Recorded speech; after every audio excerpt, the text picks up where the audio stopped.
Okay, and it looks like we are live. So hello everyone.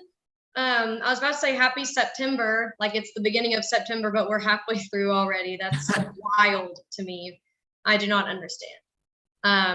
Ever since someone said time is not real because of COVID, I really felt that. So Halloween is almost here. I'm super excited about that. I bet you guys are too. But yeah, glad you guys are here to join us. Josh, I'm not seeing any activity in the chat just yet, but I know we're going to have a few hop on in just a moment. Josh, you been doing okay this week? I've been doing really good. Yeah, been doing really good so far. Good. I'm enjoying this. This weather's been great. Oh my goodness. Yeah, seriously, it's still a little warm for my taste, but it's better than, a high of 97 and a heat index of like 104. It's better than that. For that, I'm very thankful. The cooler weather I know is going to be on the way. So I'm excited for that. Yes. Excited for that for sure. Yes. Okay. I'll make one quick announcement just so we can wait for a few people to hop on here. But we haven't done the drawing for the winner of the prize for last month. Mm-hmm. So I'm letting you guys know that I've not forgotten about that. I just haven't heard yet, and I'm still working on that. But I'm sure we will have that in just in a few, probably by next week. I'll send out a little reminder so we can have that for you guys. So that is all that I've got. We don't have anyone in the chat yet, but since it is 5:08, we can go ahead and get rolling. So Josh, I will turn it over to you. Awesome. Thank you so much, Casey. So no presentation tonight, and I am talking about my health journey, which has gone, and it's something that, each person's health is different, right? So everybody's got their own balance in life, and I wanted to share a story with you guys about a really difficult time that I had in my life, how it affected my health, how it changed my life, and how I've learned through eating and exercise to really better myself. And it got to a point where it was very extreme on one side. So we'll just dive right in. But several years ago at my previous job, I actually was a workaholic, very, very much a workaholic. My last year there, I put in over 4,000 hours of work in 1 year, which if you guys know, 2,080 hours is a year's worth of work if you're working 40 hours a week. So I was averaging close to 80 hours a week of work. And I was 80 pounds heavier than I am now. And yes, there are pictures to prove that. I was not sleeping well. I was only sleeping 4 to 6 hours a night, depending. So it was very unhealthy, but it was kind of the culture of the leaders of that organization. And I thought that that's how you moved up. I thought that's kind of like what my perception was. And one day I was on my way to pick up our daughters from daycare, and it was at the end of the workday. And I got in my truck and I drove and I picked them up, and I was driving home and I hit the rumble strip on the side of the road. The strip that wakes you up if you are driving on the edge of the road. That's what I hit. And I'm sure everybody's done that, right? So that really wasn't that big a deal. What the big deal was, guys, I don't remember getting into my truck. I do not remember to this day getting in my truck. I don't remember picking up my daughters. I don't remember any of it. So within a month's time of that, I realized that I was literally killing myself. And so within a month's time, I left the company. I was a principal at the company. So I sold my stock in the company. I left the company. Didn't really know what I was going to do. Changed my diet, started working out, and it became very religious for me. I went 3 years on being paleo, and eating a paleo diet, which is primarily foods that it's like meat and nuts and a lot of vegetables and salad, and that's really about it. And that's what I lived on for about 3 years, and I lost 80 pounds. But I went to this other side of the extreme of everything was now a competition of how could I push harder? How could I be better? How could I run faster? How could I do more push-ups? How could I outwork everybody else? So it went from one extreme of being a workaholic to the other extreme of just being this absolute health nut. And it wasn't destroying my life, but it was very much impacting my life. And it was one of those that now, since then, I have learned, I've tried a few other diets. I've done keto, the keto diet. And that's really what I tend to be closest to. And for those that don't know, the keto diet is a low carb diet, but I've modified it. So, and this is what I want you guys to hear, is that the dieting side, it's all about discipline. And I know we've talked about that in the past. I know there's been a few presentations on that, but it's all about discipline. And one of the big things that's very hard is doing it all at once, doing everything all at once. So don't do everything all at once. Do one little thing at a time, and each day work on making yourself better. Once I promise you, once you get to this point, I really tell everybody, I give a lot of advice to a lot of people on how to start dieting and how to start working out and how to start being healthier. And I tell them, you gotta don't do everything all at once, number one. And then also, whatever you do it straight for 3 weeks. And there's this magic thing with 3 weeks. I don't know what it is, but I have consistently done it time and time and time again. Every time I change my diet, every time I start a new workout, every time I alter it, it's terrible for 3 weeks. It is just terrible. I don't like it. I'm not happy. I'm grumpy. Nobody wants to be around me. And at 3 weeks, everything always settles into place and it becomes a habit. It becomes something that I don't have to think as much about. It's something that's not as difficult. I'm not hungry all the time. I'm not hangry, really kind of whatever it is. So start small, number one. And then number two, make sure that you stick with it for 3 weeks. And this really applies outside of the dieting. It applies with exercise. I heard a statistic, actually. I think this is really funny. Only 4%, that's it. 4% of people that pay for gym memberships go to the gym at least once a month. That's it, 4%. So, and it's all about, again, just having that habit, having that focus and that mindset of, yes, I can do this.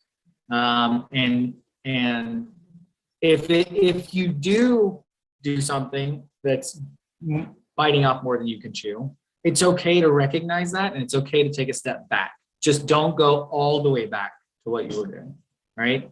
So, so I wanted to talk a little bit about what works for me on like my diet, on what works. I've learned that there's nothing out there that I cannot replicate in some way and make it healthy. Like if I am craving a hamburger, I don't eat hamburgers. I eat the meat and I eat the lettuce. So you can go to any restaurant and that has hamburgers, and you can say, okay, hey, I'd like a hamburger, but can you have it on lettuce, please? And eat it on lettuce. And they absolutely will do that. And not give you the bread. You can also, if you want to do it yourself, you can go to the store and you can get things like almond bread. There's so many options out there about how to modify your foods to make it match what your diet is.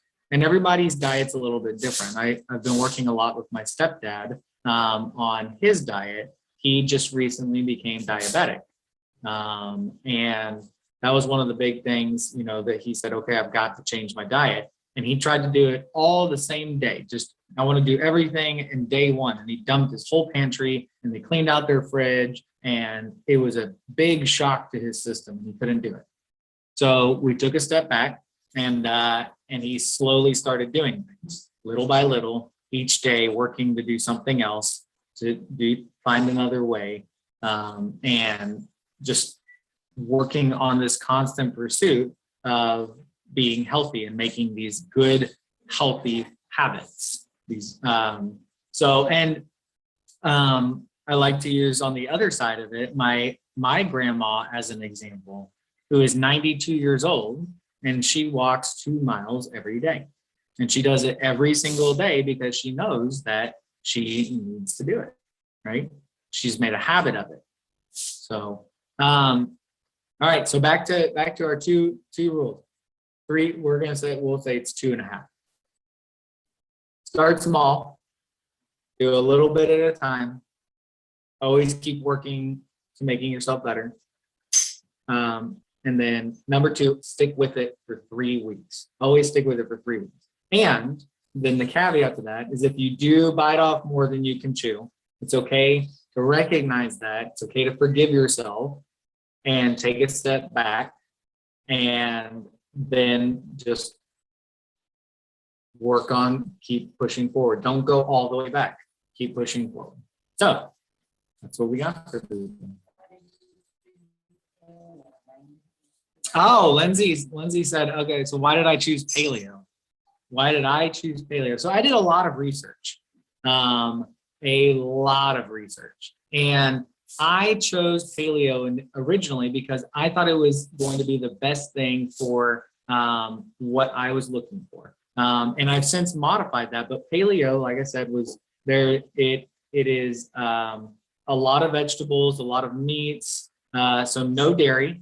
I had no dairy, no legumes, which is beans, no beans. No, I had limited nuts, right? On what I could eat for nuts. And then, but no grains. That was really, really hard. So no pasta, no rice, no cheese. That was difficult. So, but it was one of those that it felt like it was one of the big things one of the best ways that I could sustainably do it, that I could stick with it, because there were things that I didn't want to give up. So since then, like I said, now I've modified my diet where it's really more what's called keto primal, and I'm really not as keto as I'd like to be, but it's okay because I now recognize in myself that I don't have to be extreme one way or the other, right? So, and like I said, keto is very low carbs, so no bananas, no potatoes, no grains of any kind, no pasta, nothing that's no sugar, nothing that spikes your insulin in your body. And then primal is eating things of the earth.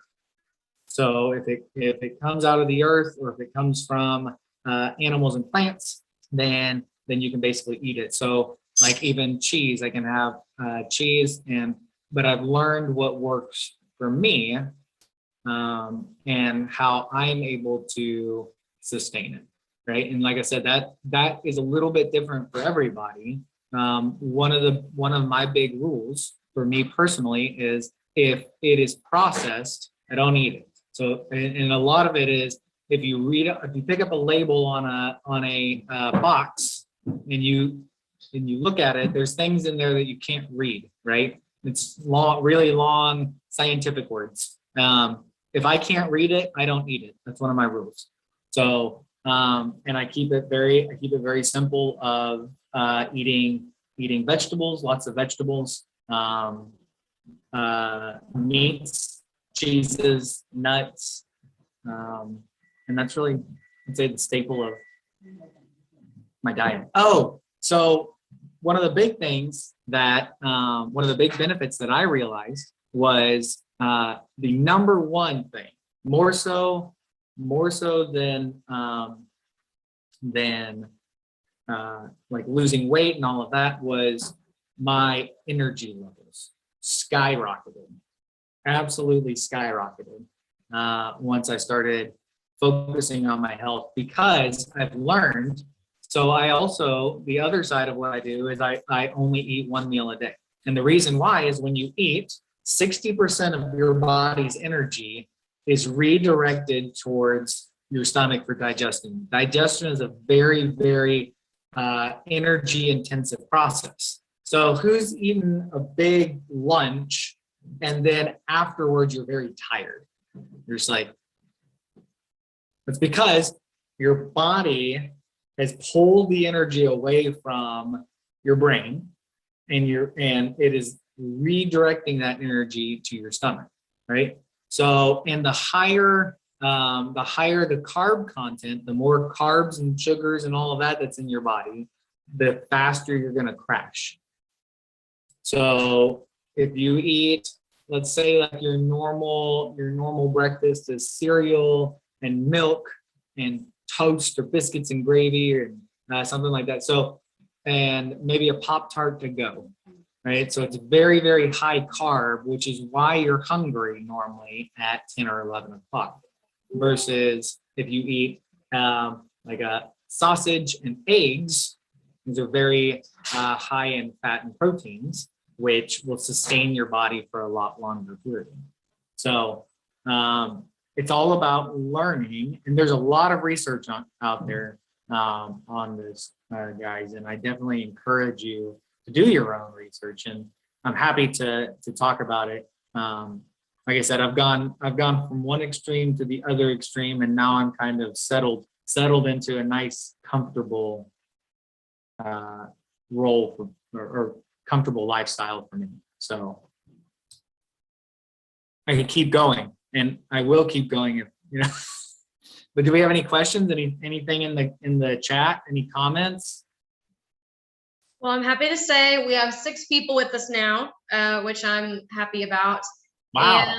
And I let them know that we're talking about how much your diet, your eating, your health can impact your stress and your life in general.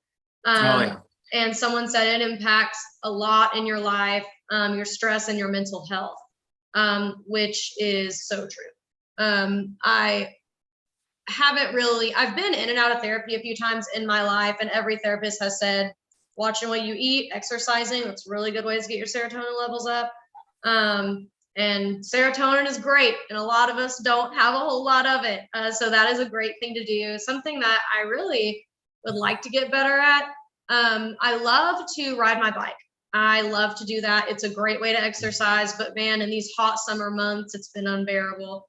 So I kind of feel like a loaf, and I think that's because I stopped doing that. But man, when it's hot, it just sucks. So there are options there. Getting a membership, you can work out in the AC anyways.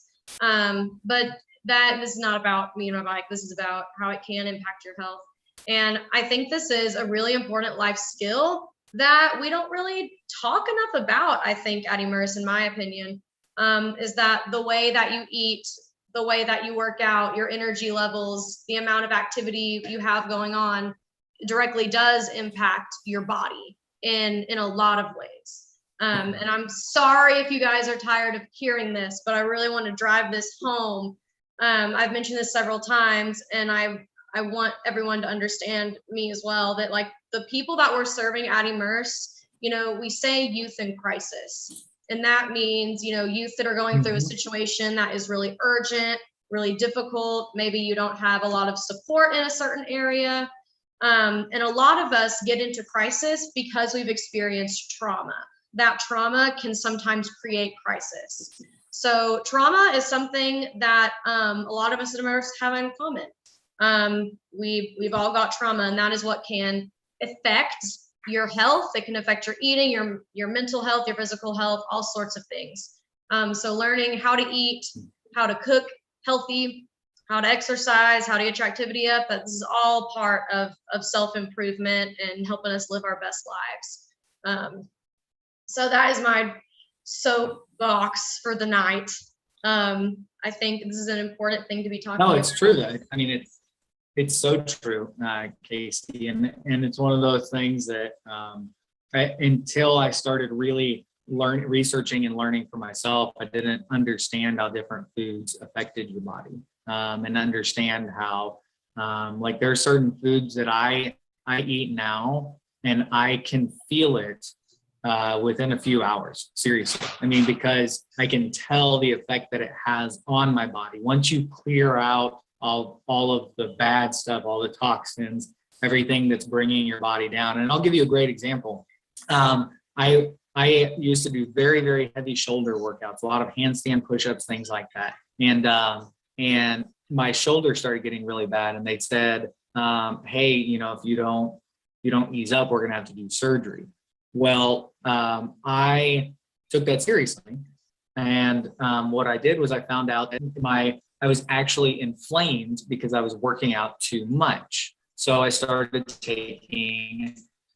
doing research on anti-inflammatories and realizing that there's a lot of natural anti-inflammatories like black cherry juice and extract and turmeric and a few others. And I modified my workout, and my pain in my shoulder went from a constant 4 to now 0. It's been 0 for 2 years. And it's all because I took time to recognize what my body was saying to me and listening to it.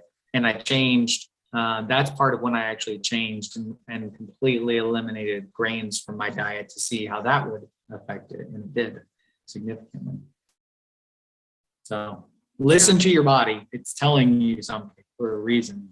It is.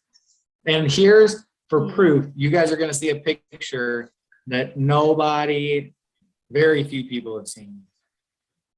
Lindsay. Wow, what a privilege. All right. Where this is So live on there YouTube, is, just letting you know. I know. Look different. There's 80-pound heavy of Josh. Yeah. So You look different. it's not just a story, but today was really about taking control of your life and not just from a habits perspective, but from you can do it. It is possible. There's information out there. And like I said, I have tons and tons and tons of recipes and resources, and I'm happy to share anything with all of you guys if you want. So just let me know. I mean, that sounds awesome to me. One thing I wanted to talk about in the chat is I ask, no judgment, but is it hard for any of us out there to kind of watch what we eat? I admitted to saying for me, it really is, because I love to eat. For me, it's an experience. It is therapeutic. Love to eat some food, right? So it can be really hard for me. But what I say? Oh, Sierra said that she's not typically watching what she eats unless it's got a bunch of caffeine or a lot of extra salt. And I did not realize that salt could be so bad for you if you have way too much of it. So I have to really, really watch that. Do you know what the average salt intake should be approximately? Because I need to be mindful, because I put salt on so much. I think it's like, so there's a balance there too, but I think for some reason, I don't want to say it, but I think it's like 80 milligrams a day or something like that. But I really need to look again. Let's see if we can find it real quick. Yeah, well, I can look it up too. It might be different based on your height and weight. Maybe, I'm not sure. And your level of activity too, because actually salt is very, very, very important for your body. So like I went through a phase when I was doing a lot of running. And you really, like, when I get done with a run, I would just crave pickles. Well, the reason I was craving pickles was because my body didn't have the salt that it needed to operate. So it was telling me you need salt. Okay, this is kind of random, but I have a question you might know the answer to, because this happened to me last weekend. what is a good thing to eat to fill you up when like you shouldn't be hungry? Okay, let me phrase that differently. Like over the weekend, I had a big meal and it was not very healthy. It wasn't horrible, but it wasn't great. But I had that big old meal and I was like, I'm gonna be full for the rest of the day. It was like at 3 p.m. I was like, I'm probably not gonna eat dinner. I might have like a banana later, but I'm full. But then like half an hour later, I was starving. Like it was like I'd eaten nothing at all, and it was really weird. So do you have, because I wanted like a meal, like I wanted to eat what I just ate again. I was like, that's a ton of food. I don't really need to be eating all that. So what are things to eat that kind of helps with that? Does that make sense? Sure. Yeah. So that's actually what I one of the big things that I specialize in. So there's 3 different types of what's called macronutrients. There are proteins, there are fats, and there are carbohydrates, right? So and each one of those is calorically dense. So it has a certain amount of calories per gram. So the proteins and carbohydrates are 4 calories per gram. Okay. Fats, and I'm not talking fats in a bad way. Fats are a very, very, very good thing. It's the staple of my diet. It's the number one thing I eat. Fats are 9 calories per gram, which means that they're a lot more dense. So if you think about it from the aspect of like, so your good healthy fats are like olives, nuts, avocados. Avocados are a tremendously great healthy fat. If you eat high fat foods as the primary staple of your diet, you will stay full for significantly longer. So like if you go and eat, like you said, a banana, right? So a banana has a very high amount of carbohydrates. It's like 40 carbohydrates per banana, right? So if you eat a banana, then how carbohydrates work is that your body processes carbohydrates first because it's the fastest, easiest thing to burn. And then after it's done burning that, then it will go to your proteins and then to your fats, and it burns fats last. Well, if you introduce your fats as the primary staple of your diet, and then what happens is anything left over, then it starts burning your fat reserves, any fat that you have in your body, right? So if you use fat, if you convert your primary fuel so think of it this way, like if I light a piece of paper on fire, it burns very fast and then it's gone, right? But, and that's what's causing that hunger. But if I light a thing of wood on fire, it stays for a lot longer, right? And that's what it's burning. So, and because it's more dense, because the fats are more dense, they burn longer, which makes you not eat as much throughout the day. That is extremely interesting. It's a lot. I'm inspired to look into what in my diet I'm not getting, because I know that I can cut out carbs and grain and dairy because I have a lot of those. Rest in peace. Those are my favorite things. So, but I'm aware, like I know I don't need to be consuming those as much as I do. I'd love to see, what am I not getting enough of? I love vegetables. I bet you I'm not getting a whole lot of vitamin C.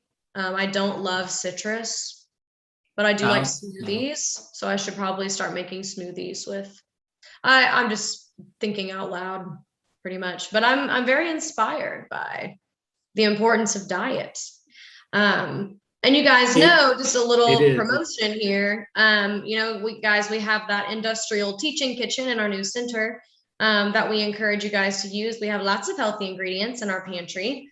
And we do a cooking class like once a week. One of my colleagues just started doing that. And I don't know much about that, but if you guys are hanging around the OC, that is a good thing to get involved in. So just throwing that out there. Definitely. Okay, there's nothing new in the chat at this time.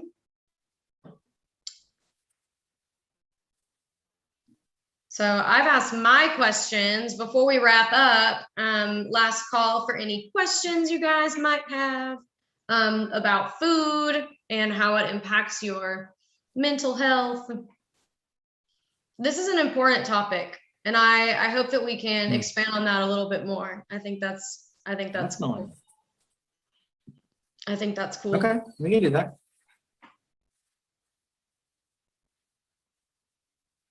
Okay, we'll give another minute for any questions to roll in at the last second.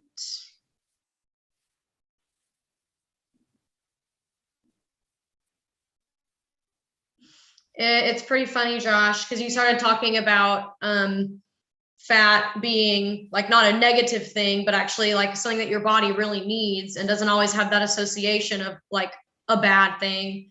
And as you were talking about healthy fats, I wrote in the chat, avocados are a great source of healthy fat, and they're probably my favorite healthy food. So I was like, oh, we're tracked in here. Nice. I'm really glad I love avocados because I know they're good for me. And oh yeah, I love that. Love a good avocado.